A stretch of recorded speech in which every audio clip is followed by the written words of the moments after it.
Corre el año 1337 antes de nuestra era. Egipto está de duelo. En el Valle de los Reyes, los artesanos se afanan para preparar una tumba provisional. A la edad de 19 años, el faraón Tutankamón ha muerto.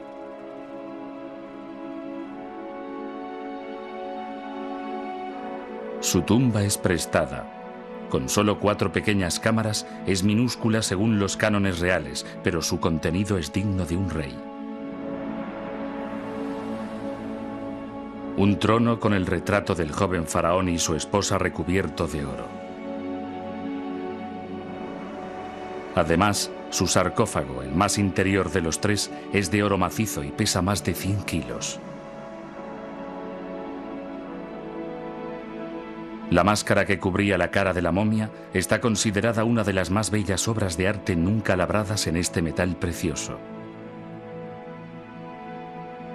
El tesoro de la tumba de Tutankamón, el único descubierto intacto en el Valle de los Reyes, es solo un destello de lo que debía ser el antiguo Egipto durante su fabulosa edad de oro.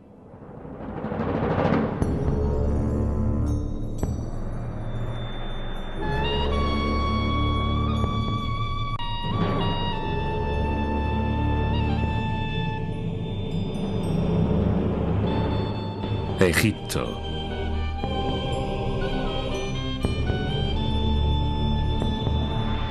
La Edad de Oro egipcia.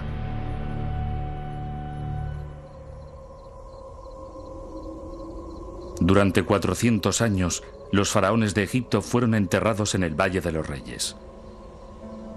Sus tumbas estaban excavadas en la dura roca, pero la cámara mortuoria era llamada la Casa de Oro.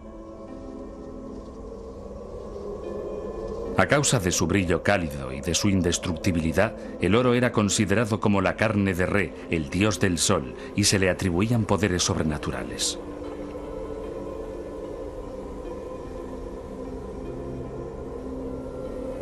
El faraón era considerado hijo del sol, un dios vivo. Siendo pródigos con el oro, la carne de los dioses, los egipcios creían asegurar al faraón la vida eterna.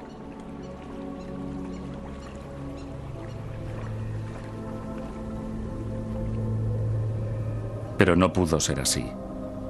La mayoría de las tumbas, llenas de tesoros inimaginables, fueron abiertas en la antigüedad y las momias desaparecieron.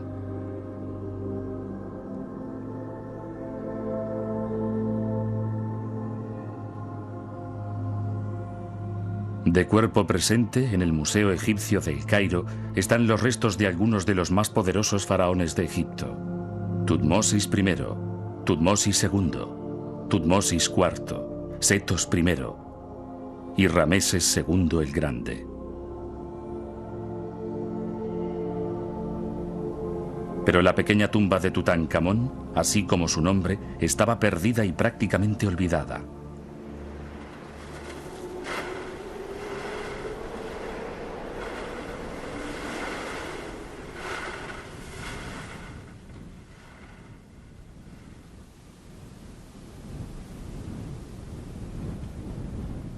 Cuando en 1922 finalmente se descubrió la tumba, el hallazgo arqueológico más sorprendente de todos los tiempos convirtió el nombre de Tutankamón en el más famoso de la historia egipcia. Su tesoro mostró al mundo la increíble prosperidad y el gran poder que la civilización egipcia había alcanzado durante la Edad de Oro.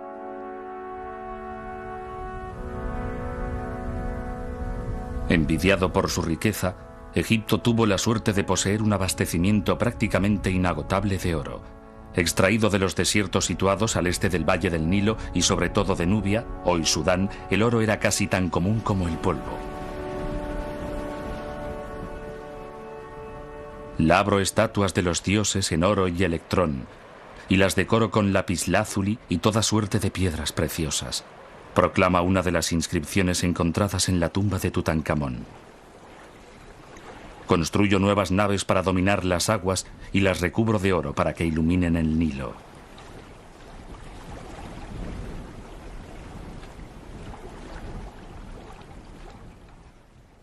Tutankamón fue uno de los 14 reyes de la 18ª dinastía egipcia.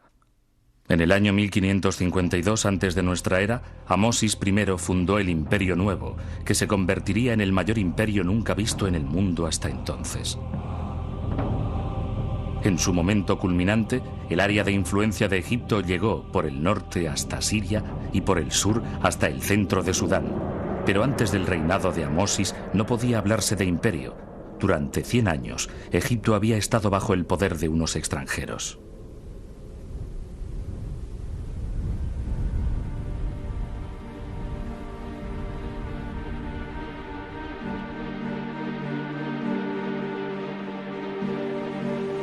Originarios de Canaán, esos extranjeros conocidos como los Hicsos habían establecido su poderosa capital en el delta del Nilo, lo que les daba un completo dominio sobre las lucrativas rutas comerciales del Mediterráneo.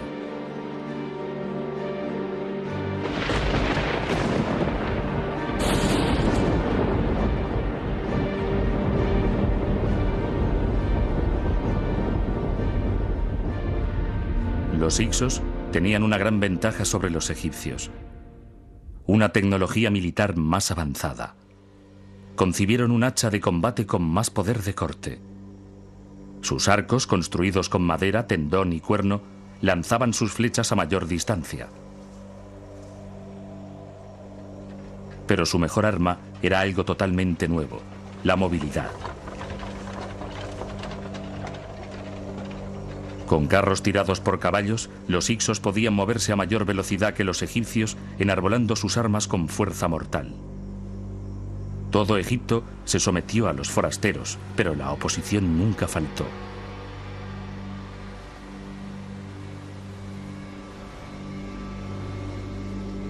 En Tebas, al fin, una familia de gobernantes locales que se consideraban a sí mismos los auténticos reyes de Egipto se rebelaron.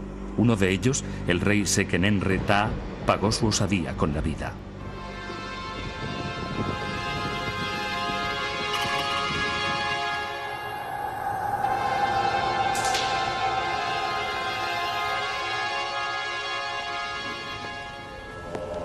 El doctor Mohamed Saleh, director del Museo Egipcio de El Cairo, posee una espantosa prueba de ello.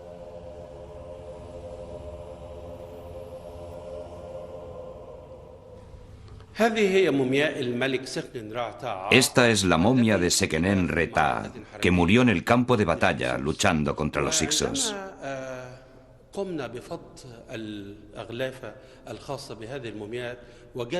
Al desenvolver su cuerpo, hallamos indicios de numerosas mutilaciones y cortes.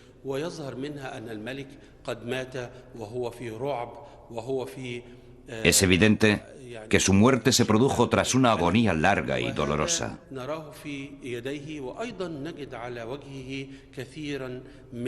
La cara muestra cortes que solo pudieron ser hechos por armas que los Hicsos llevaron por primera vez a Egipto.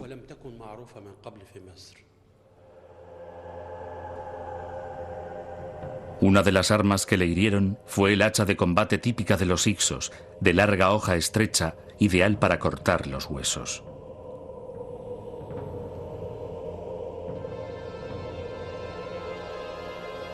Humillado por la presencia de gobernantes forasteros en suelo egipcio, Seqenenre-Ta dirigió la primera rebelión abierta contra los Hicsos. Después de su muerte, su hijo, Kamose, prosiguió la lucha. Esta estela conmemorativa hallada en Tebas es un relato del amargo odio entre Kamose y el rey de los Hicsos, Apophis.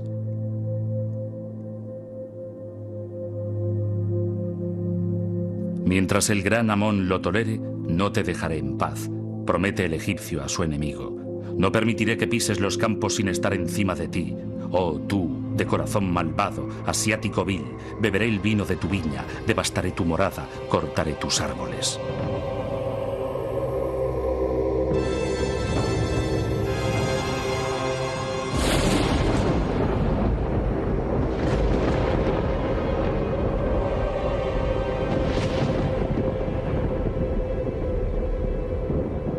La morada de los Hicsos era una altiva fortaleza llamada Avaris, que se levantaba en el delta del Nilo.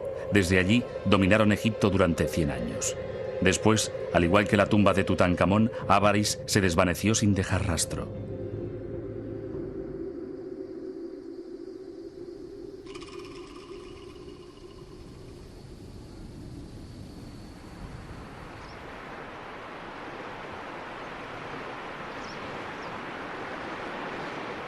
Durante miles de años, el Nilo fluyó a través de Egipto para dividirse después en una serie de brazos y formar el rico llano que constituye el delta del Nilo.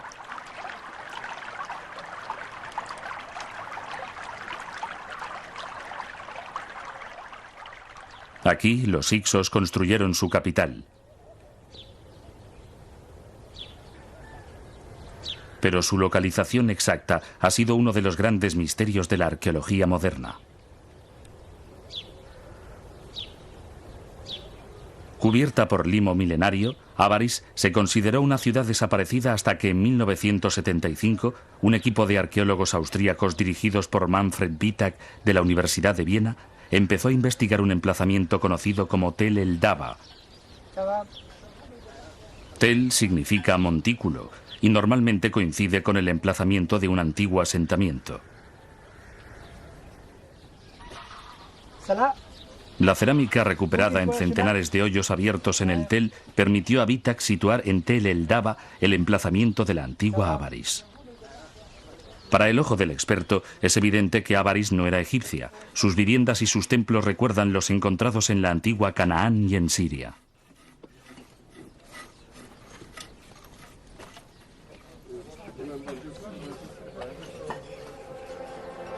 En las tumbas se han hallado armas y objetos de cerámica del mismo tipo que los usados por los hicsos. Pero en 1990 Wittak realizó lo que podría ser el hallazgo más importante de todos, los restos de un palacio fortificado.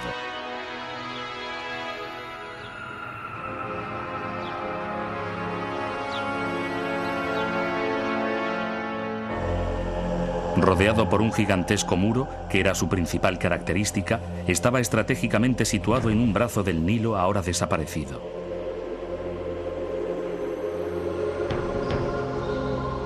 Wittak cree que era la morada del rey de los hicsos, Apophis.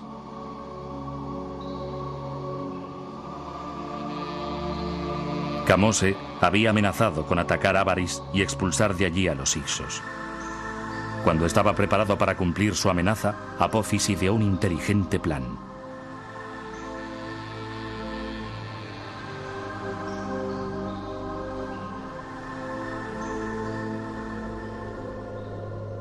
En lo que hoy es el norte de Sudán, se encontraba el reino de Kush, cuya capital era la ciudad de Kerma.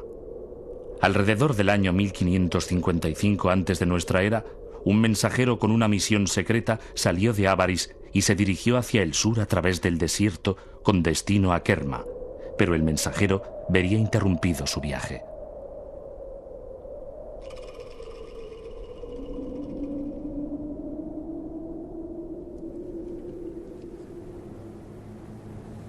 En 1991, John y Deborah Darnell, del Instituto Oriental de la Universidad de Chicago, estaban explorando el desierto a poca distancia de la antigua Tebas, al noroeste de la ciudad, cuando dieron con una antigua ruta de caravanas que había sido utilizada durante siglos.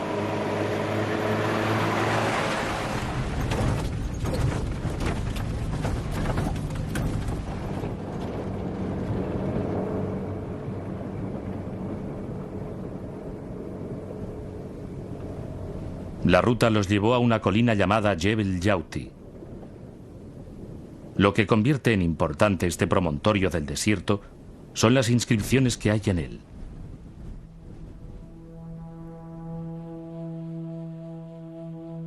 Está cubierto por grafitis realizados por los viajeros durante un descanso en su viaje.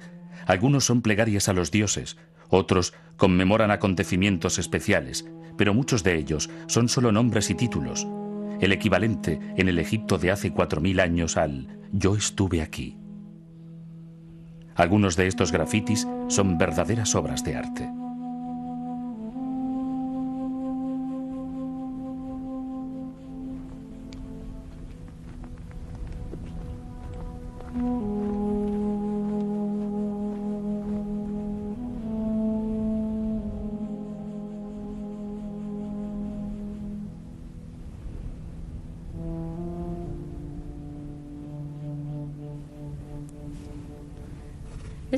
Seguramente esta es una de las inscripciones más encantadoras que hay en Yauti. Es un pequeño halcón real con una doble corona. Y lo maravilloso de esta inscripción es precisamente que se puede comprender por qué su autor eligió esta zona para realizarla. Hay una magnífica mancha rojiza de sal que surge de la roca, y el pequeño espacio que queda en medio debió sugerirle la forma del cuerpo de un halcón, ya que eligió exactamente la zona adecuada para acentuar el grabado. Además, tuvimos muchas dificultades cuando intentamos sacar una copia, ya que haciéndolo con la mano derecha era casi imposible completar el dibujo. Pero había entre nosotros una mujer zurda y no tuvo ningún problema para copiar la inscripción. Por eso llegamos a la conclusión de que el artista original también era zurdo.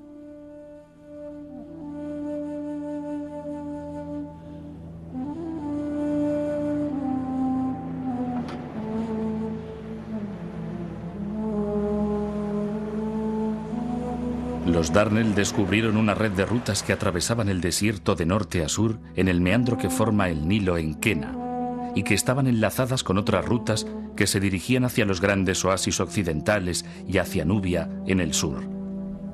Para vigilar los caminos había una cadena de puestos de control con policías del desierto. Lo que hoy parece un montón de escombros fueron 2 torres de unos 10 metros de altura. Las torres desempeñaron un importante papel en la guerra contra los hicsos.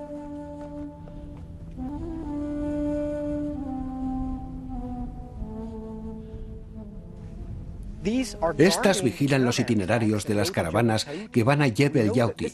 Sabemos que esta zona está en la frontera de Tebas, la frontera norte de la provincia tebana.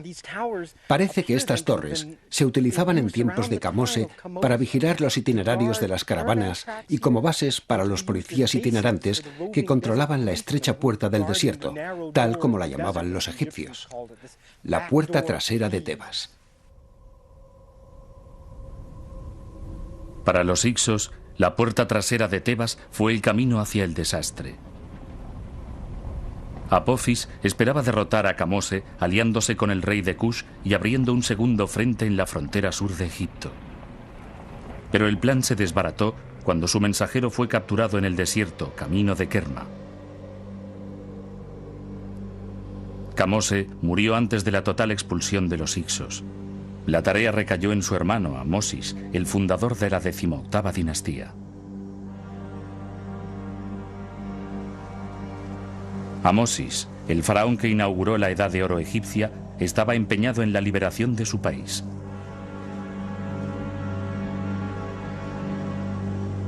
Decidido a vencer al enemigo en su propio terreno, Amosis adoptó algunas de las armas técnicamente superiores de los hicsos. Pronto aparecieron en el campo de batalla carros egipcios tirados por caballos.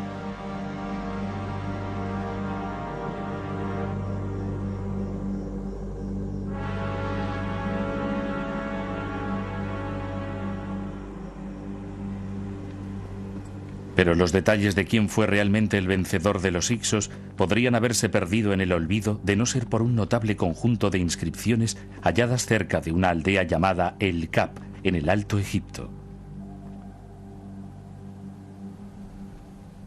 En un descarado despliegue de vanidad, un soldado del ejército del faraón, llamado también Amosis, dejó su autobiografía en los muros de su tumba.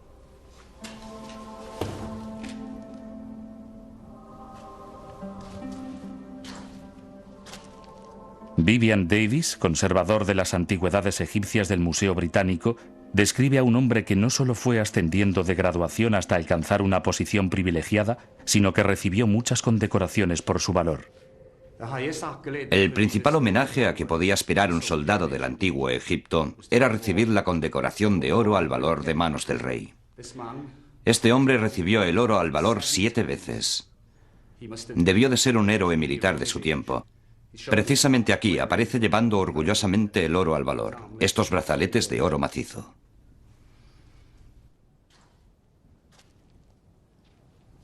Amosis empezó su ilustre carrera en la batalla de Avaris, hacia el año 1530 antes de nuestra era. Aquí, por ejemplo, está el relato de una escaramuza que tuvo lugar cerca de Avaris, en el agua. Aquí capturó a un enemigo y fue condecorado con su primer Nebu en Kenet, el oro al valor.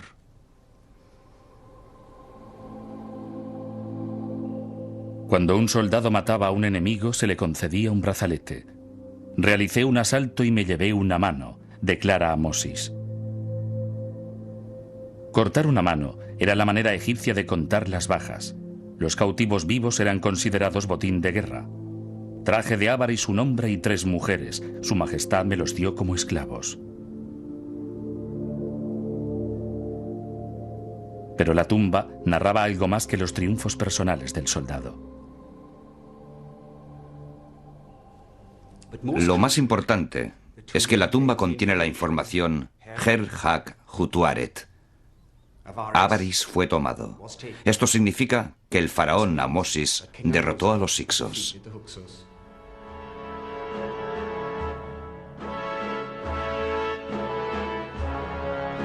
La expulsión de los Hyksos supuso la reunificación de Egipto bajo un rey nativo por primera vez después de más de un siglo.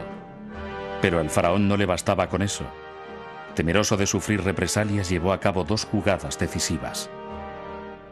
El faraón Amosis condujo su ejército a través del desierto y sitió la fortaleza de los Hyksos en Sharugen, en el sur de Canaán. Después estableció una poderosa alianza.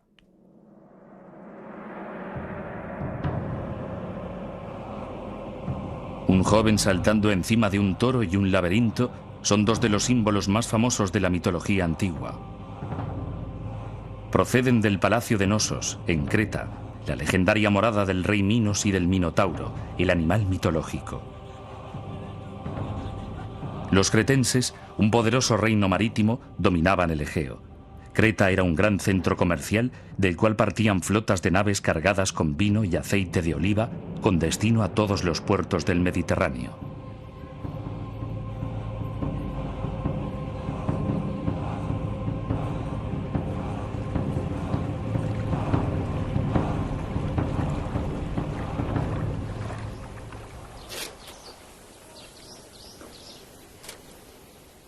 En 1991, mientras excavaban un palacio en Ávaris construido por el faraón Amosis después de la expulsión de los Hyksos, Manfred Vitak y su equipo realizaron un descubrimiento asombroso. Hallaron millares de fragmentos de frescos minoicos, los primeros que se encontraban en suelo egipcio. Entre ellos había trozos de un fresco increíblemente parecido al pintado en los muros del palacio de Nosos en Creta. Encima de la mesa se encuentra una increíble colección de fragmentos de una pintura mural minoica. En ella podemos ver una escena con 4 toros y 4 saltadores sobre un fondo con el dibujo de un laberinto. Evidentemente, conocemos estos motivos porque son semejantes a los hallados en el Palacio de Nosos y no hay ninguna duda de que artistas minoicos, procedentes de la isla de Creta, trabajaron aquí. Seguramente eran de Nosos porque también aquí tenemos los emblemas del Palacio Minoico, el friso con una roseta en la base de la pintura. El salto del toro hace pensar en un reto físico y en el dominio del hombre sobre los animales. Era un deporte con gran significado ritual para los cretenses y estaba estrechamente asociado a la corte real minoica, mientras que los dibujos del laberinto y del friso eran símbolos procedentes de la arquitectura palaciega minoica. La presencia de estos motivos en los muros de un palacio egipcio implica que había una estrecha relación entre las 2 cortes reales. ¿Pero qué tipo de relación era? Vitak piensa que las 2 potencias realizaron un trato ventajoso para ambas, tal vez reforzado por un matrimonio real.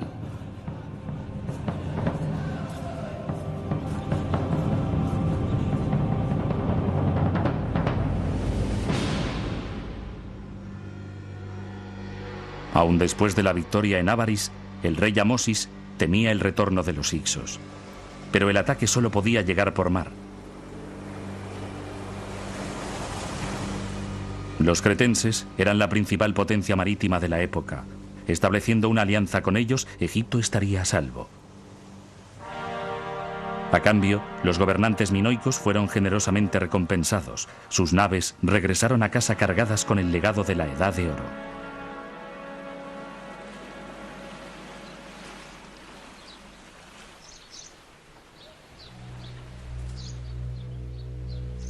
El oro era el producto más buscado en el mundo antiguo. Para Egipto, su posesión era una prioridad, pero las mayores reservas estaban en Nubia.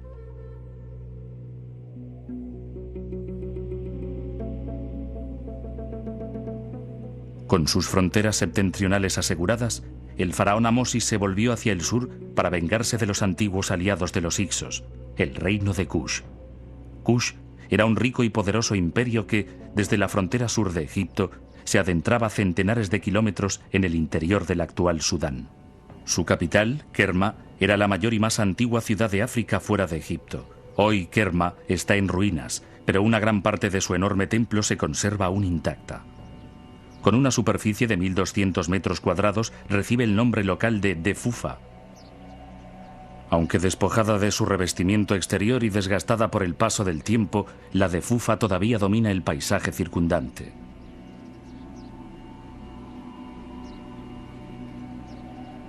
En 1977, Charles Bonnet, director de la misión arqueológica suiza en el Sudán, empezó a explorar la Defufa como parte de un plan más amplio de investigación de Kerma.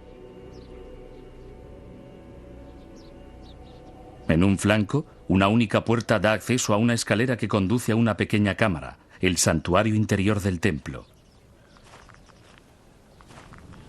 Cerca de un altar de mármol blanco, Bonnet encontró huesos de ovejas y cabras que hacían pensar que era utilizado para sacrificar animales. Nos encontramos en el centro de un monumento muy misterioso que aún hoy recibe el nombre de Defufa. Se trata de un antiguo nombre nubio con el que se identifica un montículo hecho por el hombre que puede ser visto de lejos. Esta piedra increíble, un mármol dolomítico, no hemos encontrado ninguna cantera en la zona, es un altar. A su lado, descubrimos restos de ovejas y cabras. Seguramente era el lugar donde se preparaban los sacrificios a los dioses, ofrendas en las que se mataban animales y se entregaba pan. Ahora nos hallamos en el lugar donde estaba el templo principal de la ciudad. No sabemos a qué dios estaba consagrado, pero sí que se asociaba al culto solar. Desde la cámara, otra escalera lleva a la azotea donde se realizaban las ceremonias dedicadas al dios Sol. Está a 15 metros de altura y ofrece una magnífica vista de lo que debía ser una ciudad impresionante.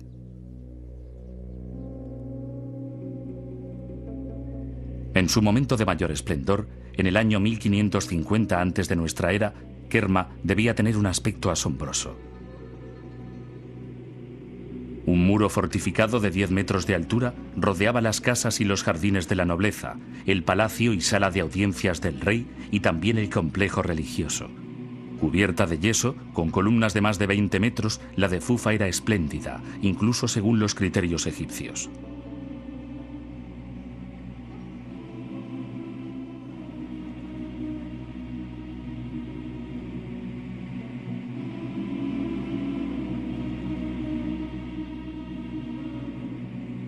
Situada a orillas del Nilo, la principal ruta comercial que unía el norte con el sur, la ciudad se enriqueció no solo gracias al oro, sino también a causa del control que ejercía sobre el comercio de mercancías exóticas, marfil, ébano, incienso, animales salvajes y esclavos, que se dirigía del corazón de África a Egipto o más allá. En su tiempo, Kerma tuvo sus propios artesanos, muy especializados. Me interesa especialmente esta pieza.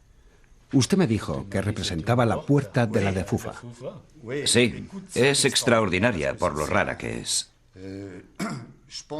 Aquí parece verse la forma general de la puerta fortificada con el conjunto de troneras que la protegían. Es un objeto único, es un sello. Las mercancías eran selladas y el sello se destruía después de usarlo. Entonces ya no servía. Es una pieza única y extraordinaria. A Salah Ahmed, director de excavaciones del Servicio de Antigüedades de Sudán, le asombra todavía más la cerámica. Una de las mejores cerámicas producidas en el mundo antiguo, con unos distintivos dibujos en negro y rojo y tan delgada como una cáscara de huevo.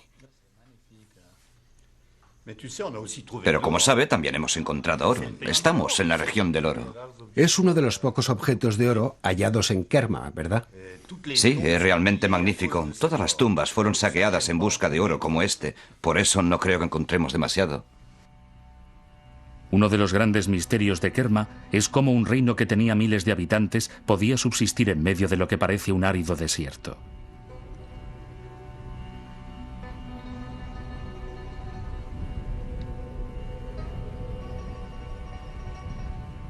Para descubrirlo, Derek Welsby, del Museo Británico, y su equipo estudiaron una zona de 1000 kilómetros cuadrados que se encuentra al sur de la ciudad y que hasta entonces no se había explorado. Allí encontraron 400 emplazamientos antiguos, la mayoría del período de Kerma. Cuando los trasladaron sobre un mapa, formaron una línea a lo largo de lo que resultaron ser 2 antiguos canales del río que desde entonces habían permanecido secos. Las orillas son visibles gracias a las líneas de vegetación en este lado y aquel. En este punto, el canal, de unos 70 metros de anchura, parece que se dirigía hacia el norte. Así, el descubrimiento de estos 2 canales del Nilo, al igual que el canal por el que hoy en día pasa la corriente, nos permite tener una idea de la riqueza agrícola de esta zona en el período de Kerma.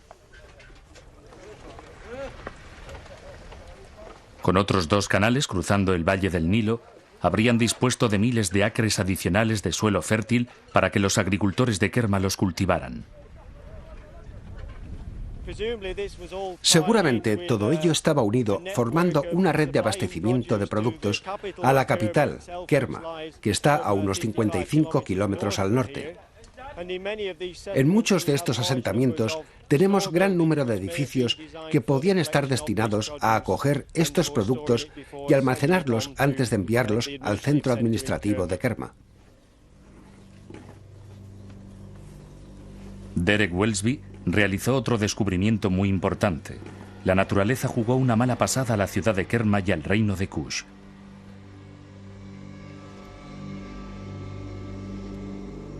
Alrededor del año 1500 antes de nuestra era, los 2 canales del Nilo empezaron a secarse y el abastecimiento de alimentos empezó a disminuir.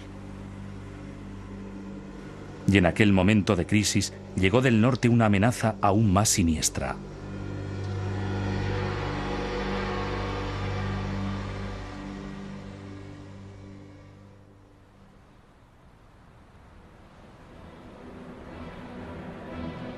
La campaña egipcia iniciada por el faraón Amosis para someter a sus vecinos del sur llegaba ahora a su 3ª década. La Baja Nubia había caído unos años antes con escasa resistencia, pero a medida que los egipcios penetraban en el país, la oposición era mayor.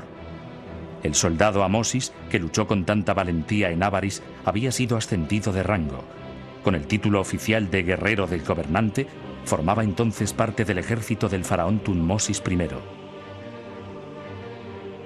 Hacia el año 1500 antes de nuestra era, el faraón navegó hasta el corazón de Kush, en la 3ª catarata del Nilo, para librar la última y decisiva batalla.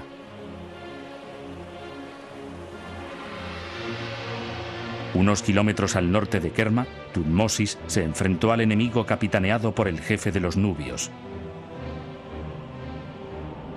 Su majestad disparó y su primera flecha atravesó el pecho de aquel adversario, explica Amosis.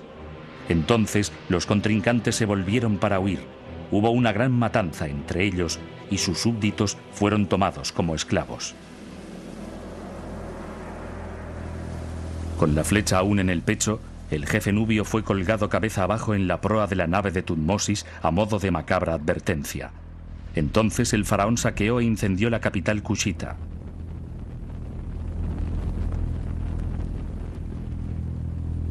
La victoria quedó posteriormente reflejada en una inscripción que se grabó en una gran roca en Tombos, no muy lejos de Kerma. El jefe de los nubios ha sido derrotado. Ninguno de ellos ha sobrevivido. Los arqueros nubios yacen muertos, desperdigados por los llanos. Sus entrañas llenan sus valles, su sangre fluye como la lluvia.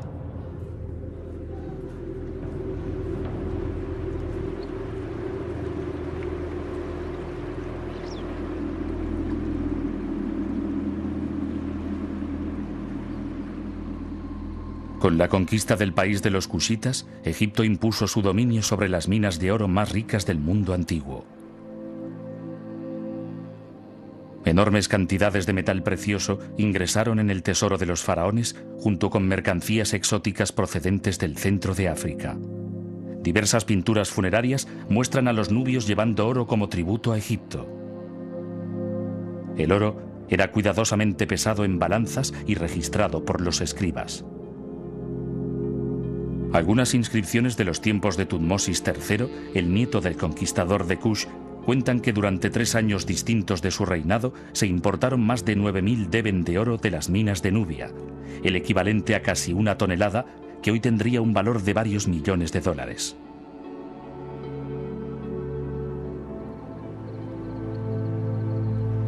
Decididos a anexionar Nubia a su imperio en expansión, los egipcios siguieron una política deliberada de asimilación.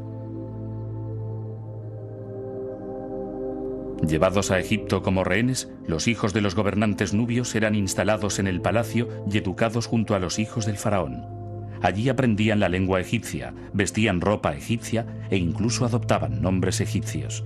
Una vez adoctrinados, regresaban a su país para servir en el gobierno colonial.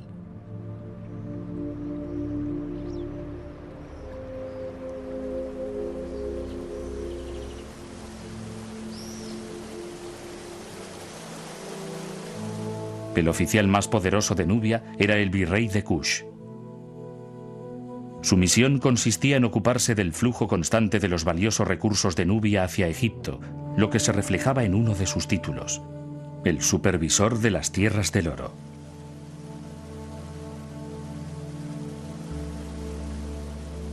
Uno de los más famosos virreyes fue Merimose, que a partir del año 1390 antes de nuestra era estuvo durante 30 años al servicio del faraón Amenhotep III. Una imagen suya se grabó en el reverso de la gran roca de Tombos. Los nombres de su amo están dentro de 2 óvalos llamados cartuchos. Bajo los cartuchos pueden verse las figuras de 2 nubios cautivos, un símbolo de la dominación egipcia.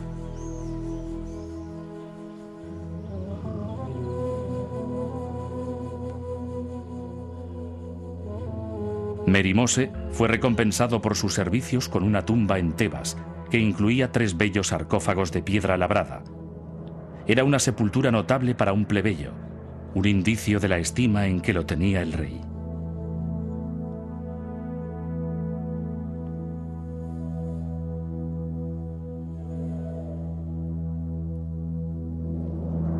Su señor, Amenhotep III, el 9º faraón del Imperio Nuevo, fue quien recogió la mayor cosecha de la Edad de Oro.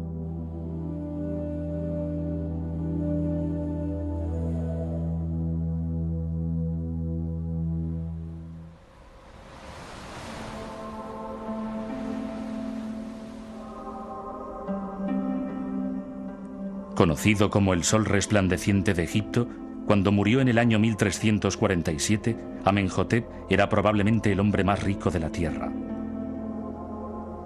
La opulencia de su corte no tuvo rival en la antigüedad. Durante un reinado que duró casi 40 años, Amenhotep transformó el paisaje del Valle del Nilo.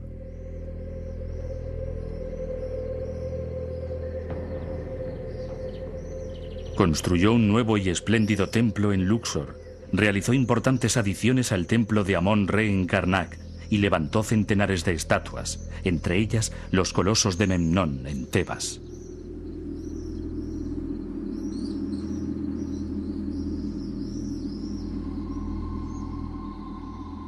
En el extranjero, la riqueza de Egipto era la envidia del mundo mediterráneo y el prestigio del faraón nunca fue mayor.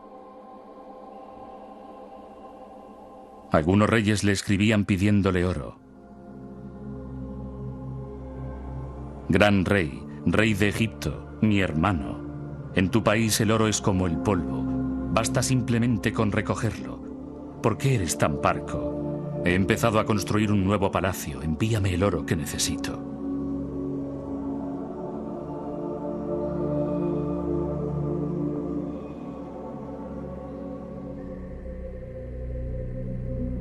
Pero durante la era imperial entró más oro en Egipto del que salió. Incluso llegó a los que servían al faraón.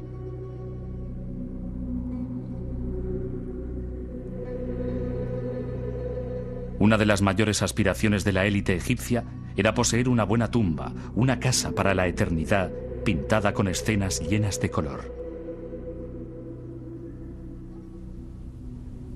En lo alto de una colina de la orilla oeste del Nilo, en Tebas, se halla la tumba de un mayordomo real llamado Suem-Niut, que sirvió a su rey Amenhotep II y fue recompensado con oro.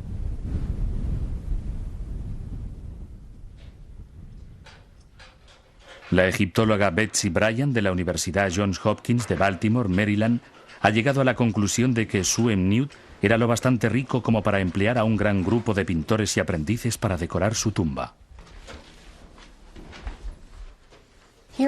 En esta esquina tenemos el trabajo de un gran pintor, un especialista que ni tan solo necesitaba la cuadrícula que se halla en los muros del resto de la tumba.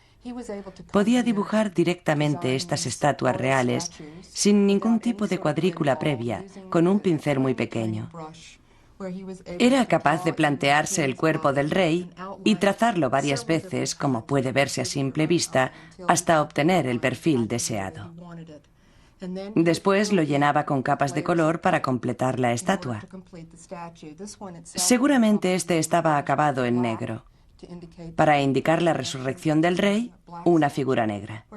Este, sin embargo, debía tener la piel amarilla y probablemente este tenía la piel roja en la época en que fue pintado. Utilizando esta técnica sin cuadrícula es muy difícil conseguir las proporciones. A pesar de ello, este pintor, que era un especialista, supo hallar las proporciones de estas figuras con una perfección absoluta. Un buen pintor podía pintar un muro sin dibujo previo. Los aprendices se servían de una cuadrícula para obtener las proporciones adecuadas. Entonces, como ahora, se tratara de aprendices o de veteranos, los había buenos y malos.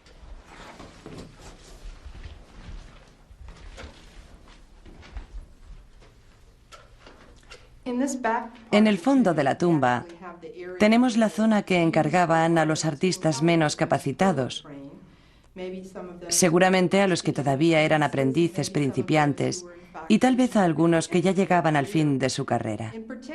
Tenemos, por ejemplo, a un artista al que llamamos cariñosamente el anciano amarillo, porque era una persona que solo se dedicaba a poner pintura amarilla en este muro. Por desgracia, no parece que el anciano amarillo tuviera muy buen ojo. Así, si se miran las figuras donde hay pintura amarilla, se ve que se acercaba y en cualquier lugar donde veía que había un perfil terminado, una cara acabada o unos ojos dibujados, el anciano amarillo se limitaba a pintar encima.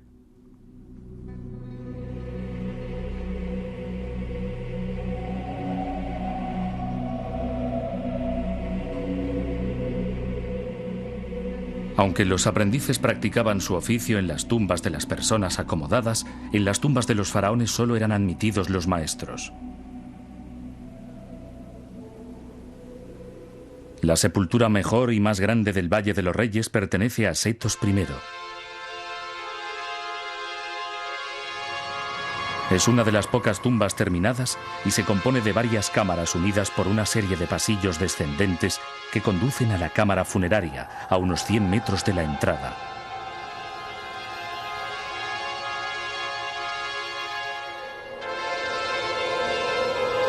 La excavación de una tumba duraba, por regla general, unos 2 años. La decoración podía durar aún más tiempo.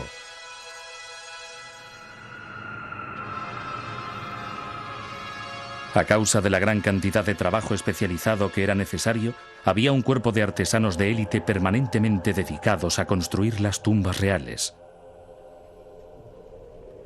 A unos kilómetros del Valle de los Reyes había un pueblo amurallado que los antiguos egipcios llamaban Sede de la Verdad y que actualmente se conoce como Deir el Medina.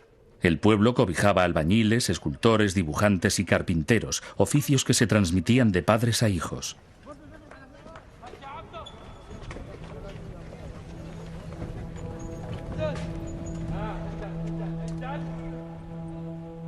Los artesanos, que curiosamente sabían escribir, llevaban registros en papiros y fragmentos de cerámica y de piedra caliza llamados óstraca. Anotaban desde el precio de la comida hasta los turnos de trabajo.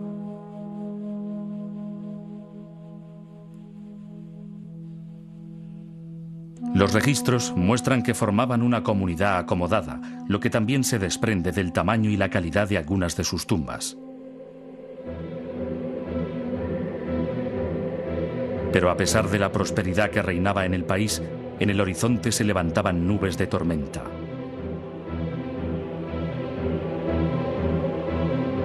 Con la muerte de Setos, en el año 1279 antes de nuestra era, los dioses que habían bendecido durante tanto tiempo a Egipto dieron la espalda al Imperio Nuevo.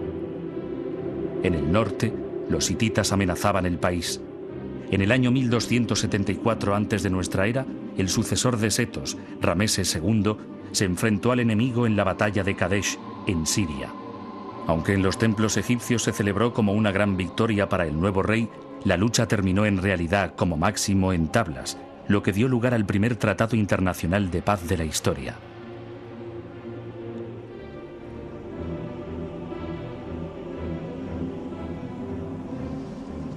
La batalla de Kadesh fue el comienzo del fin de la edad imperial.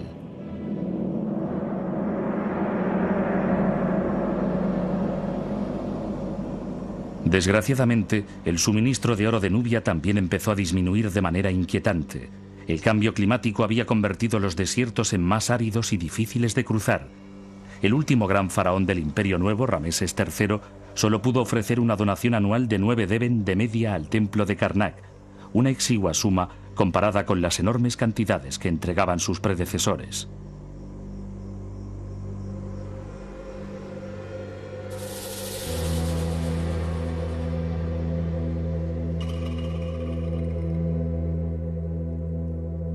Pero algunos egipcios encontraron un seguro yacimiento de oro. Por la noche, obreros que durante el día servían fielmente a sus faraones se dedicaban a saquear las tumbas reales. Esta transcripción de un juicio nos ofrece la sorprendente confesión de un albañil llamado Amennufer. Abrimos el sarcófago exterior y el interior y encontramos la noble momia del rey. De su cuello colgaba un gran número de amuletos y ornamentos de oro. Robamos muchos objetos y los repartimos entre nosotros. 20 deben de oro para cada uno. Después quemamos la momia.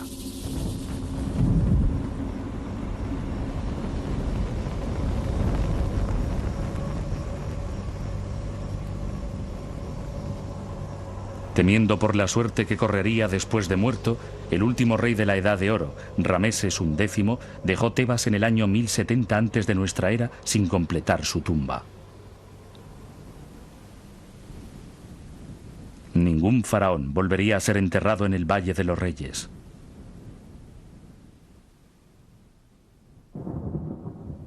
Irónicamente, la mayor amenaza para las tumbas ya no provendría de los ladrones, sino del gobierno de Egipto. En medio de una gran agitación política y económica, la autoridad central se quebró y Egipto se dividió en dos.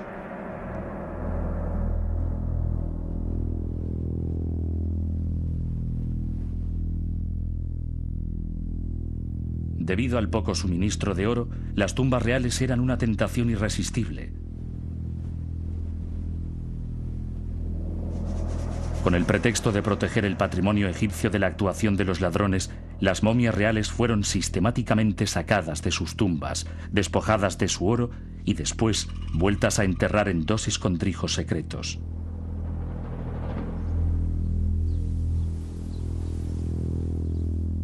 Habían de permanecer allí durante 3000 años, hasta que fueron descubiertas a finales del siglo XIX y sus cuerpos llevados al Museo de El Cairo.